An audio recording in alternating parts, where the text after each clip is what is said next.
I-consolidate ko lang yung mga ebidensya namin at yung mga leads. And then personally, we're going to march to the office of the President. Naghahanda ng makipag-usap si Baguio City Mayor Benjamin Magalong kay Pangulong Ferdinand Marcos Jr. Siguro next week. Tatapusin lang namin next week. We'll get in touch with the office of the President kung kailan siya available. At immediately, kung ano yung date na sinet niya, we're going to visit him. Hindi rin dapat basta-basta ang pagpili sa mga taong magiging bahagi ng investigasyon sa anomalya sa flood control projects. Pag nag-umpisa ka na yan, magdadatingan na yung mga ebidensya.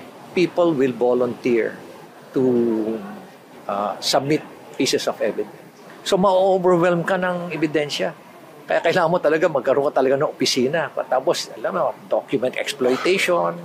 Malaking trabaho yan. Maniwala ka sa akin. You will be flooded with pieces of evidence. Kaya, talagang paghandaan yan na mabuti. At talagang maayos na structure talaga. Hindi basta-basta.